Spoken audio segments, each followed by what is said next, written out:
నీ పూర్ణ హృదయంతోను, నీ పూర్ణ ఆత్మతోను, నీ పూర్ణ మనస్సుతోను నీ దేవుడైన ప్రభును ప్రేమింపవలనన్నది దేవుని ఆజ్ఞ అయింది. అంటే మత్తయి సువార్త 22:37 మరి మనకు 2 ఆజ్ఞలు ఇవ్వడం జరిగింది. నీ పూర్ణ హృదయంతో, నీ పూర్ణ ఆత్మతో, నీ పూర్ణ మనస్సుతో అంట 3 రకాలుగా దేవుణ్ణి సమీపించాలి.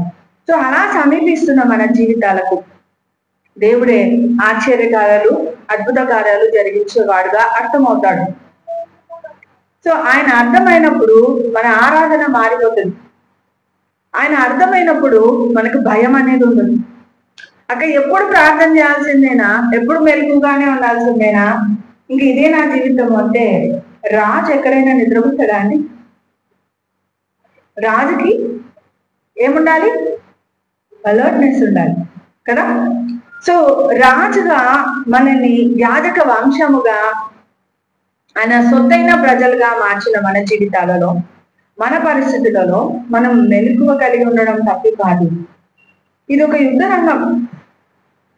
ఈ యుద్ధ రంగంలో భయపడుతూ బ్రతకడం కాదు, కానీ ప్రేమిస్తూ బ్రతకాలి అనేది దేవుడు కోరుకుంటున్నాడు.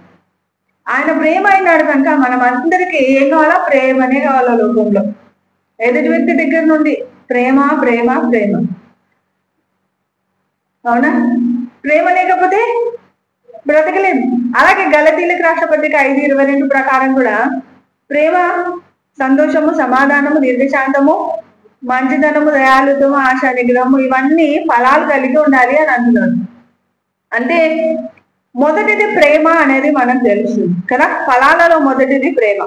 సో ఈరోజు మనం ప్రేమ కలిగి ఉండగలిగితే, ప్రేమించగలిగితే దేవుడు మనకు బాగా అర్థమవుతాడు. సో దేవుడు ప్రేమ అయినాడు కనుక ప్రేమ మనకు భయాన్ని తీసేస్తుందంట. ప్రేమ చనువుని తీసుకొస్తుందంట. అట్లా కాదు, ఇట్లా, ఇట్లా కాదు అట్లా అని మాట్లాడుతుంటాం ప్రేమించేటోళ్ళతో. మీరు ఆ చనువు ఉందో లేదో మీ పేరెంట్స్ దగ్గర నాకు తెలియదు, కానీ ప్రేమ ఉన్న దగ్గర, తల్లి దగ్గర చాలా చనువుగా మాట్లాడతాం, తండ్రి దగ్గర కొంచెం భయపడుతూ మాట్లాడతాం కదా. కానీ తల్లి ఆయనే, తండ్రి ఆయనే, లాలించును నన్ను పాలించును. సో ఆయనే లాలిస్తాడు, ఆయనే పాలిస్తాడు కాబట్టి ఆయనతో మరి ఎక్కువ చనువుగా ఉండొచ్చంట. అమ్మ నాన్నతో లేని చనువుతో కూడా చనువుగా ఉండొచ్చంట. ఆమేన్, హల్లెలూయా. సో అంత గొప్ప చనువుని మనం కలిగి ఉండగలిగితే లోకంలో మనకు చాలా డిఫరెంట్ బ్లెస్సింగ్స్ వస్తాయి. ఆమేన్. నేను ఎప్పుడు దేవుని, నువ్వు దేవుడివి, నువ్వంటే నాకు చాలా భయం అలా ఉండదు. కూర్చున్నప్పుడు నానా ఈరోజు నేను ఇలా ప్రార్థించడానికి ఇచ్చిన తరుణాన్ని, మంచి మనస్సుని బట్టి నీకు వందనా అంటే మన మైండ్ ట్యూన్ అయితేనే కదా ప్రేమగా మాట్లాడగలరు. లేకుంటే ఎందుకు దేవా, ఎందుకు నాకే నాకే నాకే అనే పొజిషన్ లో ఉంచుతాం దేవుడి దగ్గర. అట్లా కూర్చుంటే దేవుడు తల పట్టుకుంటాడు, వచ్చే మళ్ళా తనకాయ తినడానికి. ఆయనకి ఏం కావాలా మన దగ్గర నుండి? ప్రేమ. ఆయనే మొదట మనల్ని ప్రేమించినాడట. రోమిలకు రాసిన పత్రికలో అయోగ్యులమైన మనల్ని ఆయన మొదట మనల్ని ప్రేమించినాడు కనుక మనము ఆయనను ప్రేమిస్తున్నాం. హల్లెలూయా. సో ఆయన మనల్ని మొదటగా ప్రేమిస్తున్నాడు కాబట్టి మరి ఆయన గురించి మనకు ఆయన ఈజీగా అర్థమైపోయేటట్టుగా వాక్యాన్ని ఇచ్చినాడు. కాబట్టి ప్రేమ అడ్డంకులన్నిటినీ తొలగిస్తుందంట.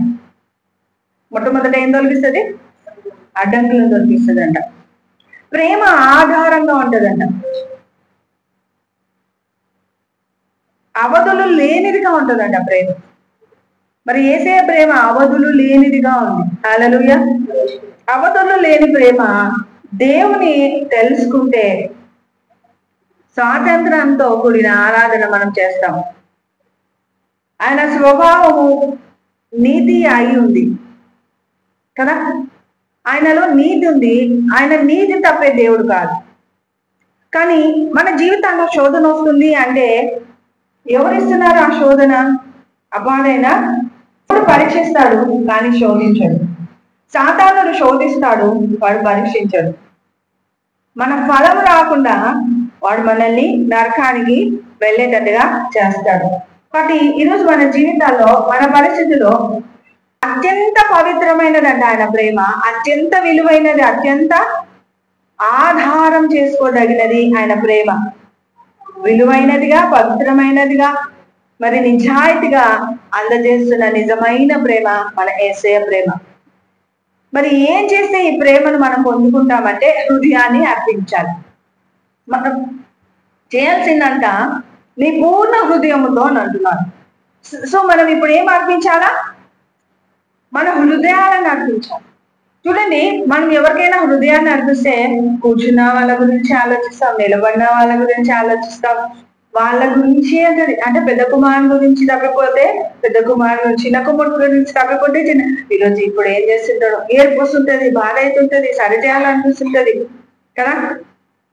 లేదంటే ఫోన్ రావాలా, భర్త దగ్గర నుండి రావాలా, తిన్నావా అనలే, తినలే అనలే, బండలు దూసినావా అనలే, బండలు దూసలే అనలే. సో రకరకాల ఆలోచనలు వస్తుంటాయి కదా. అమ్మ ఇంత టైం అయినా ఫోన్ చేయలే, అసలు ఉందా లేదా అనే ఆలోచన లేకపోయా. సో ఇలా మనం అందరం ఎక్స్పెక్ట్ చేస్తుంటాం, ఒక వ్యక్తి దగ్గర నుండి ఆశ కలిగి ఉంటాం. కానీ నువ్వు ఇనుప మొక్క అయితే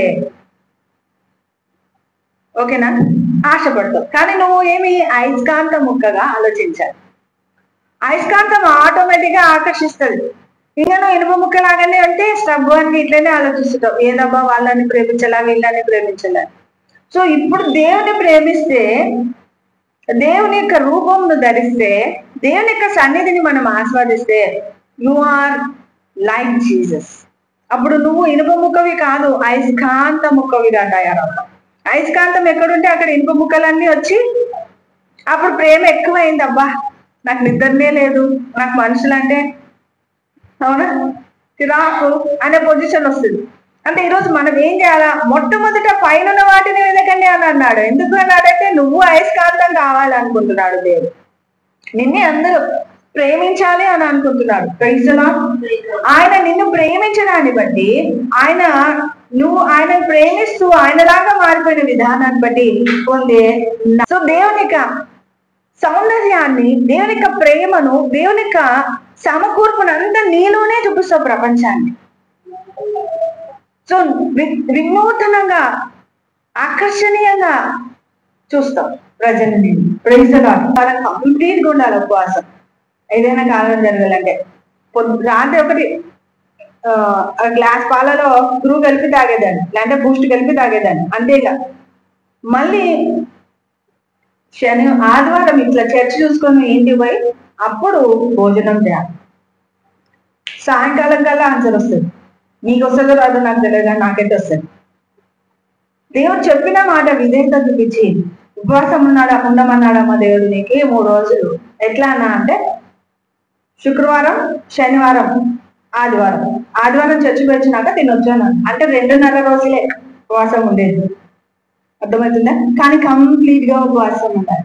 కంప్లీట్ గా మనం దేవుడితో వాక్యం చదువుతూ, దేవుడితో సమయాన్ని వెతుకుతుంటే ఎగ్జాక్ట్ గా సండే ఈవినింగ్ అంతా నాకు ఆన్సర్ వస్తుంది. ఇప్పటికి కూడా వస్తుంది. అలా ఉంటే చచ్చిపోయే మనుషులు కూడా లేస్తారు అలా అంటే. నేను నిజంగా చెప్తున్నానండి, ఇది మీ జీవితంలో మీరు ప్రాక్టీస్ చేయండి. కావాలంటే శుక్రవారము, శనివారం ఉండి ఆదివారం మధ్యాహ్నం ప్రేయర్ అయిపోయిన తర్వాత పోయి తినండి. నీరసం వస్తుంది, కాళ్ళు గుంజుతాయి, నడుములు వస్తాయి, ఎట్లా పడితే అట్లా ఉంటుంది. But you have to patience in the presence of the God. అలా ఉండగలిగితే రైట్ డెసిషన్ దేవుడు ఇవ్వడానికి ఇష్టపడతాడు. ఆయన నిన్ను లీడ్ చేయడానికి ఇష్టపడతాడు. ప్రేమతుంది పోతే వెంటనే తాళం తీసుకుని వచ్చి సాయంకాలం తెచ్చేస్తే పెద్ద పాప అంటే నాన్న ప్రేయర్ మాది సియోన్పురం అనమాట. అప్పుడు చిన్నది మిద్ద పైననే ప్రేయర్, 2 రూమ్లే ఉండేవన్నమాట అప్పుడు మాకు. సో కింద పెద్ద నాన్న వాళ్ళు, పైన మేము ఉండేవాళ్ళం. కాబట్టి మాకు 2 రూమ్స్ మాత్రమే ఉండేవి. పెద్ద వరండా ఉండేది. వరండాలో కూర్చొని ప్రేయర్ చేసుకోలేం కదా. విల్లా లాంటిది అనమాట మా ఇల్లు. సో ఇంట్లో నుండే మెట్లు జస్ట్ పైననే మేము ఉండేటోళ్ళం. ఇంకా అట్లా కాకుండా ఇంకా పైకి పోయి సింటెక్స్ అడ్డం ఉంటుంది, సింటెక్స్ నీడకి ప్రార్థన చేస్తామన్నమాట. సో అలా ప్రార్థిస్తున్న మా జీవితాలకు 1 hour స్తుతించి దాన్ని స్తుతులు బుక్ పెట్టుకొని మోకరించి ఒక చేత బుక్, ఒక చేతి పైకి ఎత్తాలి. ఇంకా అంతే. స్తుతి చేయడము, వాక్యం చదవడము, కొంచెం సేపు అట్లా కూర్చోవడం, కొంచెం సేపు ఇట్లా కొట్లాడడం, కానీ ప్రార్థనలో బలంగా ఉండడాన్ని బట్టి దేవుడు కార్యము చేసేవాడు. ఏదైనా వస్తువు పోయింది అంటే దానికి ఆచూకీ చెప్పేవాడు. సో ఎగ్జాక్ట్ గా మనం ఏం కోరుకుంటున్నాం అనేది హృదయపూర్వకంగా ప్రభు దగ్గర కూర్చొని మనం అడిగితే ఖచ్చితంగా 3 days ఫాస్టింగ్ లో ఖచ్చితంగా జరుగుతుంది. మనం ఎప్పుడు బాగా నా పని అయిపోయింది, నీ పనే అని చెప్పి వెళ్ళిపోయేదాన్ని. అంటే అంత పిచ్చిగా దేవుని క్యాజువల్ గా మాట్లాడేదాన్ని నేను. దేవుడు అంటే భయము అట్లా ఏం ఉండదు. ఆయన నా నా నా హెవెన్లీ ఫాదర్ కాబట్టి I can speak like what I like.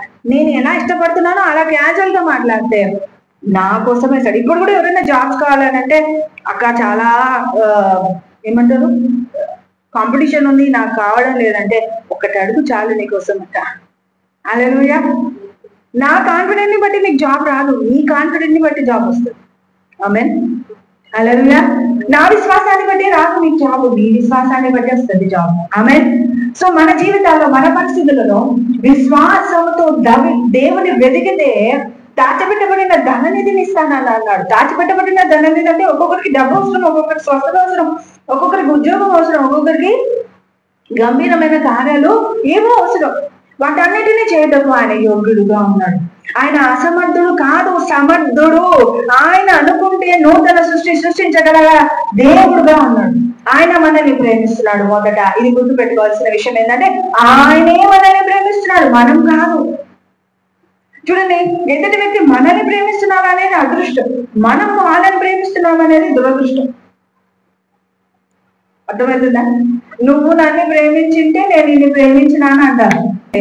ఎప్పటికైనా సంఘ వధువుని దేవుడు అంత ప్రత్యేకంగా పెట్టినాడు అనేది గుర్తుపెట్టుకోవాలి.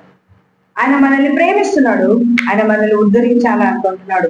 ఆయనకు నువ్వు ప్రత్యేకమే. సో ప్రభువుల గురించి చెప్తే ఆయన నీ మీదనే ధ్యాస కలిగిన వాడుగా ఉన్నాడు కాబట్టి తన సంపూర్ణ శరీరాన్ని సమర్పించుకున్నాడు. ఎందుకంటే మనం ఆశామాసి కాదు, ఆయన శరీరంలో పాలిభాగస్తులైన ఆయన భూమి మీద లేడు, మనతో ఆయన అన్ని కార్యాలు జరిగించాలనుకుంటున్నాడు.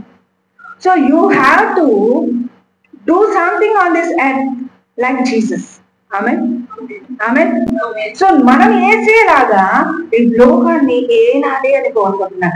ఏలాలి అన్న వాళ్ళకి అడిగి ఏలికగా ఉన్న వాళ్ళకి ధనం వస్తుంది, ప్రజలు వస్తున్నారు, ఆ అభిప్రాయాలు, ఘనత, కీర్తి, ఖ్యాతి అన్ని వస్తున్నాయి. సో అలా వస్తున్న ఆ జనాల దగ్గరది ఈ రాజు ఆ ఏలికగా ఉన్న వ్యక్తి అనుభూతి చెందుతాడా చెందడా, అనుభవిస్తాడా అనుభవించడా?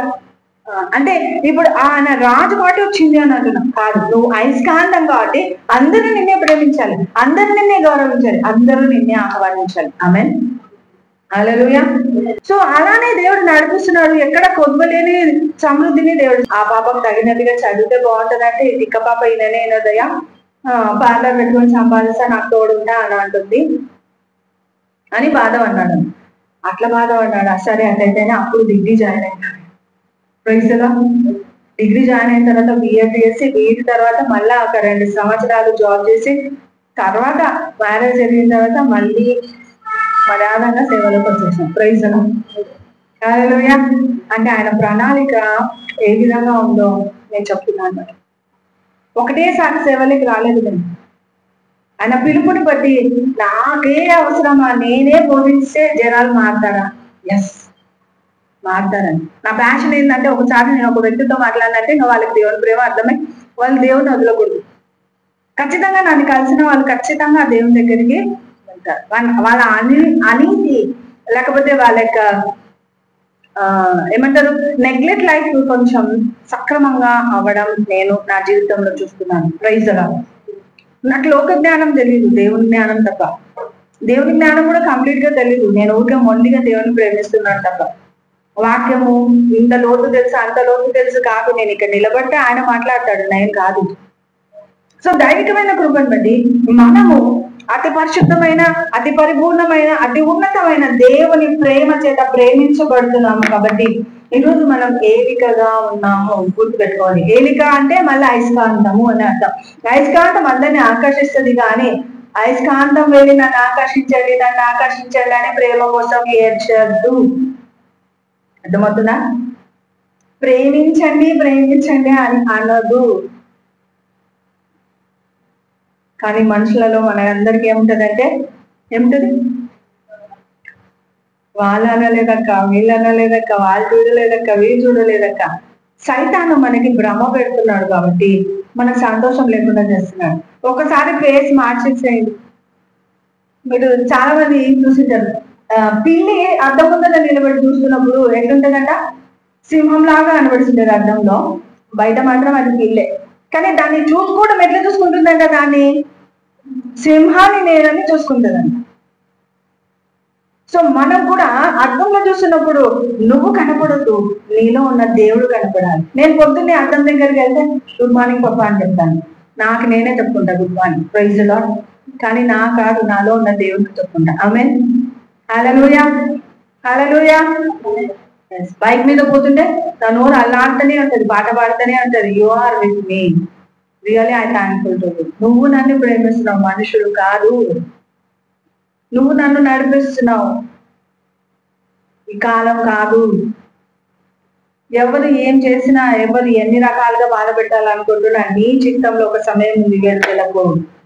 కానీ నేను దూషించేవాడిని బదులు దూషించకుండా నేను ప్రేమిస్తున్నా. మరి యేసుక్రీస్తు తనను తాను సమర్పణ చేసుకున్నాడు. చెంపలు ఎవరికి ఇచ్చేసినారు? తన గడ్డంను పెరిగివే వారికి ఇచ్చినారు. వీపు ఎవరికి ఇచ్చినారు?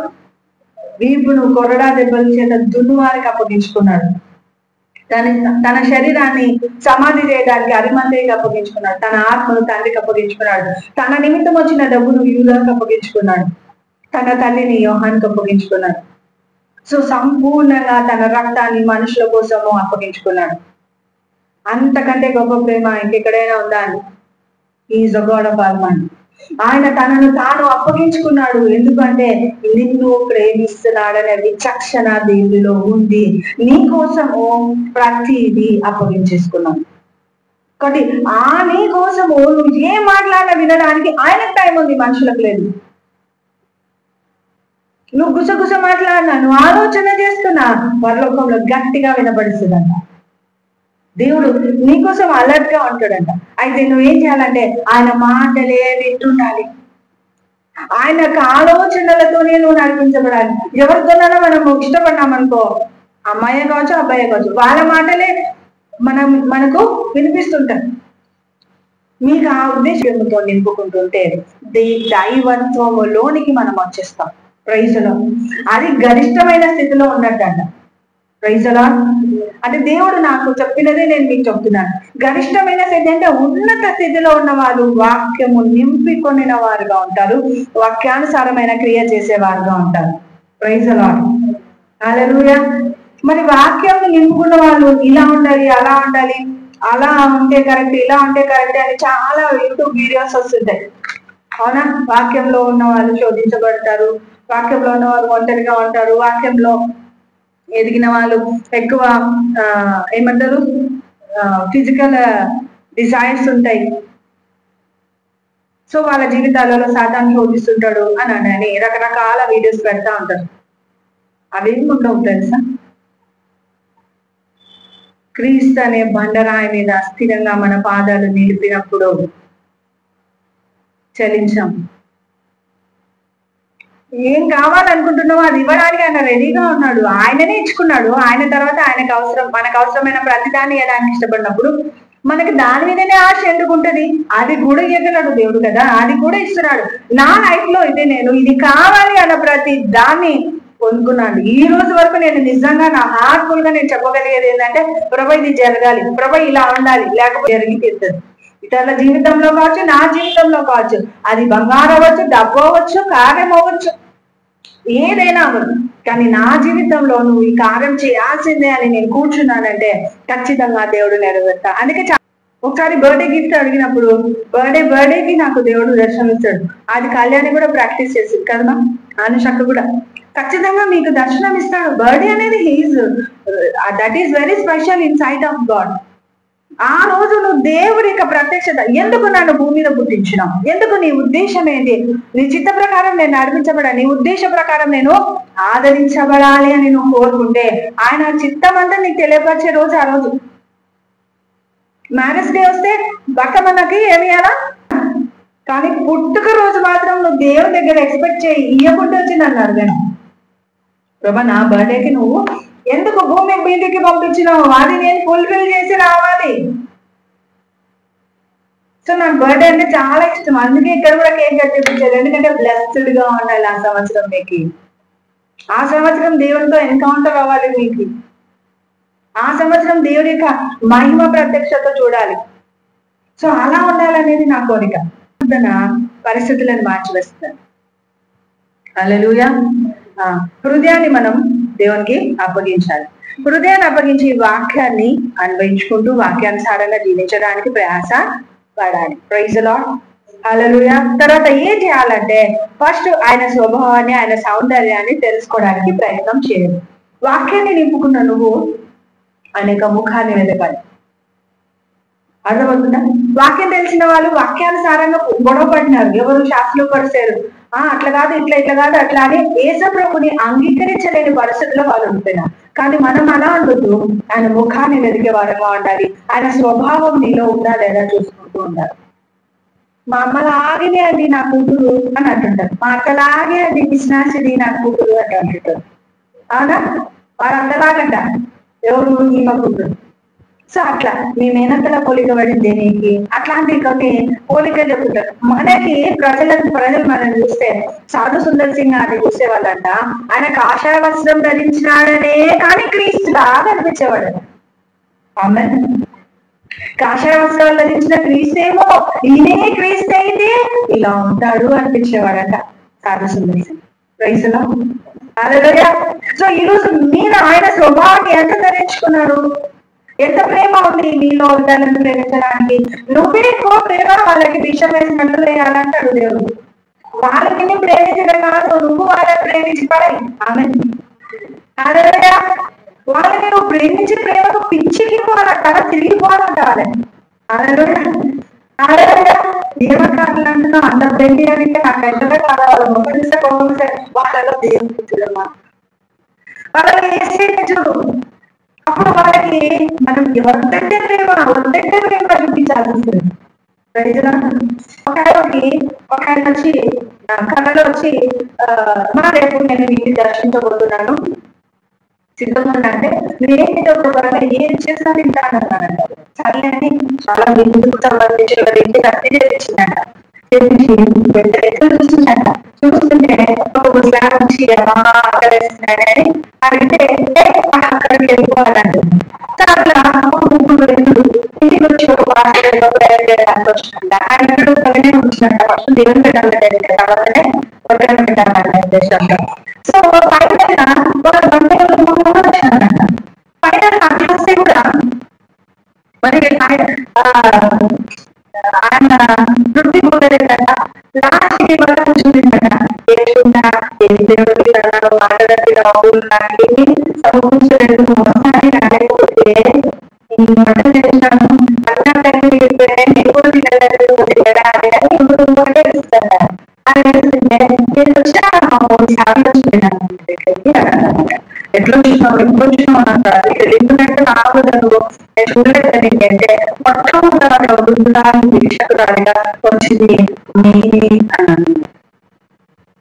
అప్పుడు వాళ్ళకి నువ్వు పెట్టితే నేను భుజించిన దానితో సమానము అనేసి ఏం చెప్తావు మళ్ళీ రిపీట్ అయిందంట. కాబట్టి మనం ఎన్ని వ్యక్తులని చూసి అయ్యో వీళ్ళు నన్ను తిడుతున్నారంటే వాళ్ళ వెనకాల ఉన్న దయ్యాలని చూడగలరు. కానీ అయ్యో వీళ్ళని దయాలు శోధించడం వల్ల నన్ను తిడుతున్నారా, దయాలు నన్ను శోధించడానికి ఈ బలహీనలను పడుతున్నారా అని మనం గమనించగలగాలి.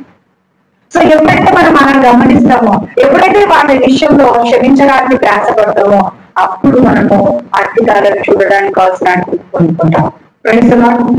అలాగే ఒకటి ఎప్పుడు ఒక వ్యక్తిని తీర్పు తీర్చదు. ఎదుటి వ్యక్తిని మనలో ప్రేమను భిక్షంగా వేయాలంటే ఏం చేయాలంట? వాళ్ళలో దేవుని చూడగలగాలి. భిక్షకుడిలో కావచ్చు, బంధువులలో కావచ్చు, మరి శత్రువులో కావచ్చు, తాగుబోతు భర్తలో కావచ్చు, మరి ఎవరిలో ఆయన ఎవరిని చూడాలి? దేవుని చూసినట్టుగా చూసి పరిచయం చేస్తే ఖచ్చితంగా వాళ్ళు మార్పు చెందుతారు. ఆయన సౌందర్యం మీరు చూపించగలగాలి. ఆయన సౌందర్యం ఏంటి? గలతీల రాష్ట్రపతిక 5:22 ప్రకారము ఆత్మబలం కలిగిన వాడితో ఉన్నాడు. ఆత్మబలం మీకు ఏం చేస్తుందంటే ఆత్మీయ వరాలను ఇస్తాడు. ఆ ప్రేమ రాదు. ఎందుకు అంటే ఇతరులకి స్వస్థత కలుగును కానీ నువ్వు ప్రార్థన చేస్తుండగానే స్వస్థత కలగాలని దేవుడు కోరుకుంటాడు. ఆమేన్. మరి అలాంటి ఒక గొప్ప నలుగుతూ దేవుడు మనకు అనుగ్రహించును గాక. ప్రేమ పరలోకానికి ద్వారాన్ని చూపిస్తే ద్వేషము నరకానికి ద్వారాన్ని చూపిస్తుంది. కాబట్టి మనం ఎవరి మీదైనా ద్వేషంగా ఉంటే ఈ క్షణమే క్షమించుకోగా నేను నీ మూలికలో ఉన్నాను, ఈ కృపను బట్టి నడిపించబడాలని కోరుతున్నాను. మరి ప్రేమ మాట్లాడేది కాదు, క్రియలను చేస్తుందంట. Praise Lord. యోహాను సువార్త 1 యోహాను 3:14. సహోదరులను ప్రేమించుచున్నాము కనుక మరణం నుండి జీవంలోకి దాటి ఉన్నామని తెలుగుతుంది. ప్రేమ లేనివాడు మరణమందు నిలుచున్నవాడు అంటున్నాడు. సహోదరుని ద్వేషించేవాడు నరహత్య చేసిన వాడితో సమానం అనేసి 14-15 వచనాలు ఉంటాయి. 1 యోహాను 3:14-15. సో మనం ద్వేషిస్తే, సహోదరుని ద్వేషిస్తే ఈక్వల్ టు నరహత్య చేస్తాడంట. ప్రేమిస్తే జీవంలోకి వెళ్ళిన వాడుగా ఉన్నాము అని అంటాడు. కానీ క్రియలను చేయగలగాలి. మత్తయి సువార్త 5:44 శత్రువులను ప్రేమించండి అని అన్నారు. ఒక్కసారి పొట్టి చెక్కయ్య నేను చెప్పిన వచనాలు రాసుకొని ఇంటికెళ్ళి ధ్యానించండి. మత్తయి సువార్త 5:44, 45, 46 వరకు చదవండి. మరి శత్రువులని ప్రేమించమంటున్నాడంటే పొట్టి చెక్కయ్యని ఒక్కసారి రక్షణ ఇచ్చినందువలన అతను శత్రువులుగా అనుకుంటున్న మనుషులందరికీ తను ఎంత తీసుకున్నాడో దాన్ని తిరిగి రెట్టింపు ఇవ్వడం జరిగింది. Praise lord. హల్లెలూయా. అంటే రెట్టింపు ఆ యొక్క ధనాన్ని ఆయన ఇచ్చిన తర్వాత ఎంత పీస్ గా ఉన్నాడు, ఎంత నెమ్మదిగా ఉన్నాడు. కాబట్టి మన శత్రువుకు రెట్టింపు ప్రేమ ఇవ్వండి, రెట్టింపు దీవెన ఇవ్వండి, రెట్టింపు సమాధానం ఇవ్వండి, రెట్టింపు హక్కు ఇవ్వండి.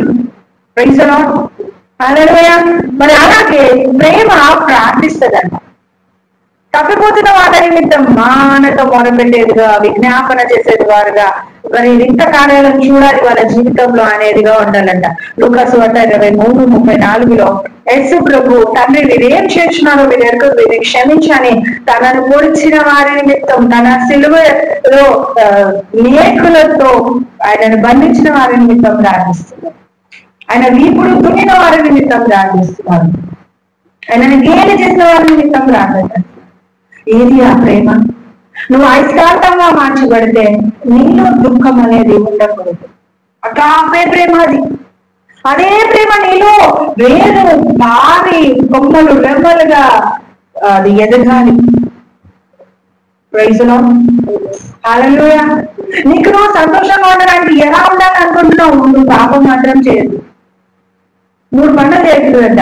అడక తినకూడదు, వ్యభిచారం చేయకూడదు, దొంగతనం లేదు.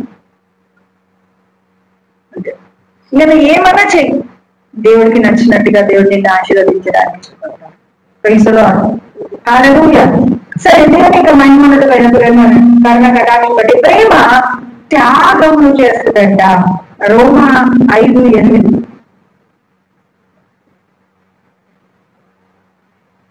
మరి ఇప్పుడు మనం చూస్తాం కదా, ఆయన ఆత్మను తండ్రికి అప్పగించుకున్నాడు, శరీరాన్ని అరణ్యతకి అప్పగించుకున్నాడు, ఉండిపోయే వారికి ఆయన ముఖాన్ని అప్పగించుకున్నాడు, తల్లినేమో యోహానికి అప్పగించున్నాడు, మరి చెంపలు వెంట్రుకలు లాగి గడ్డంను పెరిగివే వారికి అప్పగించుకున్నాడు, వీపుడు గుమ్మానికి అప్పగించుకున్నాడు, ధనాన్ని ఇంకా ఇసుకనేందుకు అప్పగించేసినాడు. ఇంకా ఆయన దగ్గర ఏం లేదు. ప్రాణం, రక్తాన్ని నీ కొరకు నా కొరకు అప్పగించేస్తున్నాడు. కరుణాపీఠంకి రక్తము వెళ్ళిపోయి ఇప్పుడు కూడా మానక నీ కొరకు నా కొరకు మొరపెట్టేదిగా ఉంది. హల్లెలూయా. మరి అంతకంటే గొప్ప ప్రేమ ఈ లోకంలో ఎవరి దగ్గరైనా ఉందా? ప్రభా నీ ప్రజెన్స్ నాకు కావాలి. I need to see your love, I need to know your ఏమంటారు ఆ యొక్క ప్రజెన్స్ స్పర్శ నేను చూడాలి. చాలా అడుగుతాను, నిలబడినప్పుడు కూడా ఐ నీడ్ యు మోర్ అని అడుగుతుంటాను. నిలబడి ప్రేయర్ చేస్తాను నేను ఎక్కువ శాతం, మోకరించి కాదు. ఐ నీడ్ యు మోర్ నాన్న, ఐ నీడ్ యు అన్నప్పుడు ఆ ప్రజెన్స్ నన్ను ఫుల్ గా ఆక్యుపై చేస్తుంది. Praise lord. హల్లెలూయా. దేవుని యొక్క మహిమోన్నతమైన బట్టి ఆయన మనల్ని నియమించాలనుకుంటున్నారు. మరి నేను ద్వేషించే వాడిని కూడా ప్రేమించేదిగా ఉంటదండి. ద్వేషించే వాళ్ళని ప్రేమించింది యేసు ప్రభువే కాబట్టి అలా ఉండాలి. మత్తయి సువార్త 5:44 ప్రకారం శత్రువులను ప్రేమించాలి.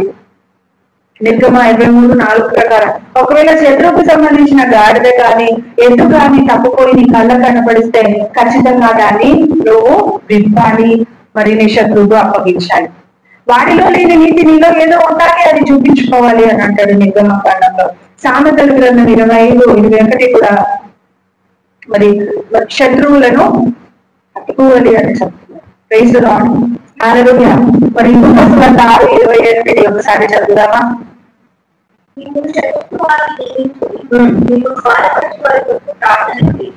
దీవించాలి ప్రార్థన. ఎక్కడైనా శపించాలని శపించండి అన్నాడు, దూషించే వాళ్ళని దూషించండి అన్నాడు. ఏమి అలాంట? అయ్యో నశించిపోతున్నానే, నన్ను ధృవీకరిస్తున్న వాళ్ళ జీవితాలలో ఏం నేర్పాలనుకుంటున్నావు ఒక్కసారి దర్శించండి. నా స్నేహము మీ స్నేహము అదేనే వాళ్ళు తెలుసుకునడానికి కావాల్సిన కృపాలను నేర్చుకోను. నీ ఉద్దేశాలే నా ఉద్దేశాలే నేను నడుస్తున్నాను కాబట్టి అయ్యో వాళ్ళు నన్ను ధృవీకరించుకుని బట్టి నరకానికి వెళ్తున్నాడు అంటూ మనం భారమైన ఆత్మతో ప్రార్థన. ప్రేమను ప్రత్యేకత గల వారిగా ఉన్నత స్థితిలో తీసుకెళ్లే వారిగా చేస్తుంది, అలాగే ఫలింపజేస్తుంది అంటే. ప్రైజ్ ది లార్డ్, హల్లెలూయా. కాబట్టి మనం ప్రేమ లేని వాళ్ళగా ఉండొద్దు. దావీదు మహారాజుకు మాట్లాడిన వచనం చదువుకొని ముఖ్యచేత కీర్తన 66. ఆయన నామ ప్రభావం కీర్తించి ఆయనకు ప్రభావం ఆరోపించి ఆయన స్తోత్రించు. కీర్తన 66:22. 66:2 ఏముంది? ఆయన నామ ప్రభావమును కీర్తించి, ఆయన నామంలో ఉన్న ప్రభావమును నువ్వు ఆస్వాదించండి, అప్పుడు కీర్తించడానికి కావాల్సిన ఒక కృప మీరు పొందుకుంటారు అంటున్నారు. ఆయన నామమును గొప్ప చేస్తున్నాడు అంటే వాక్యమును గొప్ప చేస్తున్నాడు. సో వాక్యాన్ని నువ్వు పాటగా పాడడానికి కావాల్సిన జ్ఞానం దేవుడు నీకు అనుగ్రహిస్తాడట. ఆయనకు ప్రభావం ఆరోపించి ఆయనను స్తోత్రించుడి. ఆయనకు ప్రభావం ఆరోపించడం అంటే నీ యొక్క ప్రయాస అంతా దేవునికి ఇచ్చి, ఈ సమయం దేవునికి ఇచ్చి దేవుని నువ్వు కనపరుస్తుంటే నీ ప్రభావాన్ని, నీ సమయాన్ని ఆయనకు నువ్వు అప్పగించుకున్న విధానాన్ని బట్టి ఆయన నేను ఏలుతున్నాను. ప్రైజ్ ది లార్డ్, హల్లెలూయా. ఆయన నిన్ను వర్ధిల్లింపజేసే విధంగా ఉన్నాడు. కాబట్టి నా కన్నులు తెరువు ప్రభా నేను చూడడానికి, నా చెవులు తెరువు ప్రభా నీ మాట వినడానికి అని అడిగారు. కన్నులు తెరవబడడం అంటే హృదయం చూస్తుందంట. హృదయం చూడడాన్ని బట్టి మళ్ళీ మనం దేవుని యొక్క స్వరాన్ని వినాలంటే చెవులు తెరవబడాలి. వాడు చూడమటుకు చూస్తున్నాడు కానీ చూడడం లేదు, వినమటుకు వింటున్నారు కానీ గ్రహించలేకపోతున్నారు అని అంటున్నాడు శాస్త్రీయ పరిషత్ నిమిత్తం. అయితే మనం ఆరాంతో విన్న వాటిని, కన్న వాటిని మన జీవితంలో ప్రత్యక్షతగా ప్రజలకు చూపించే వారంగా ఉండాలి. ప్రైజ్ ది లార్డ్, హల్లెలూయా. ఆయన ఏర్పాటు చేసుకున్న రాజవంశంలో ఉన్న రాజకుమార్తెల పని మనము ఆహర్నించలు వెలుగు వెలిగి మన ప్రజలను కాపాడుకోవాలి. అక్కడ రాను ఎదుగుగా మనం పండుకున్నామంటే అప్పుడున్న ఒక రుద్రమాదేవి, తర్వాత వయసు ఇలా కొంతమంది స్త్రీలను చూసుకుంటే వాళ్ళు దేశాలను కాపాడినారు, వాళ్ళ రాజ్యాలలో వాళ్ళ ప్రజలను కాపాడుకోవడానికి కావాల్సిన ఒక ప్రత్యేక నైపుణ్యత కత్తి దీపడం నేర్చుకున్న వాళ్ళు మాట్లాడతారు. Praise the Lord. పురుషుల కంటే దీనిగా నేను తక్కువ కాలని ఆ కాలంలోనే నిలబడ్డాను. అలాగే వాక్యంలో కూడా మరి చాలా మంది స్త్రీలని మనము చూడగలుగుతుంది. అంటే ఈరోజు స్త్రీ తక్కువ ఎక్కువ అనే మాట నేను మాట్లాడడం లేదు, కానీ మనలో కూడా అందరిలో పురుషుడు యేసేనే ఉన్నాడు. శరీరపరంగా స్త్రీలమే కానీ ఆత్మీయంగా ఆయన ఆత్మను పొందిన వాళ్ళగా ఉన్న బట్టి మెలకువ కలిగిన యుద్ధాన్ని చేయాలి. Praise the lord.